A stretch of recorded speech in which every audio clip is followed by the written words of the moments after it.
Sementara itu, saudara, istri terpidana Saiful Mahdi sangat gembira ketika mengetahui DPR RI menyetujui amnesti suaminya yang kini sedang menjalani masa tahanan di Lapas Kelas 2A Banda Aceh.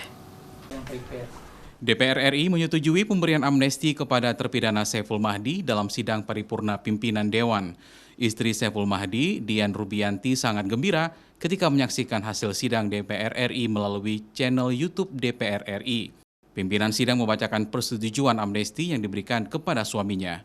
Istri dan keluarga Saiful Mahdi selama ini banyak mendapatkan dukungan dari berbagai pihak atas kasus yang menimpa Saiful Mahdi. Dosen yang mengkritisi kebijakan kampus tempat di mana dia mengajar. Saiful Mahdi merupakan terpidana perkara Undang-Undang ITE yang divonis 3 bulan penjara.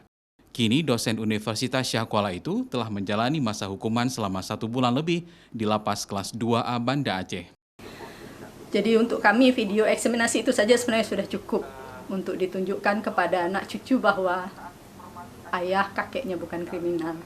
Jadi ketika kemudian teman-teman bergerak untuk amnesti, ya itu memang penghargaan yang setinggi-tingginya ya. Jadi ini memang betul-betul perjuangan teman-teman yang menggerakkan semua. Saya nggak mungkin punya energi seperti itu. Saiful Mahdi itu bukan siapa-siapa, tidak mungkin punya jaringan seluas itu. Jadi ini betul-betul gerakan kepedulian bahwa kalau yang kita perjuangkan adalah kebenaran, maka inilah jalan yang Allah buka untuk kita.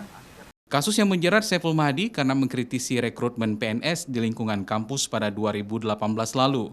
Namun pihak kampus merasa dirugikan atas kritikan Saiful Mahdi dan melaporkan ke penegak hukum.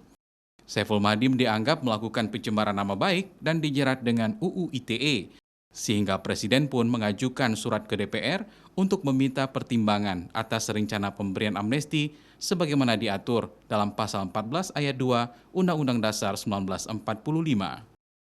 Raja Umar, Kompas TV, Banda Aceh.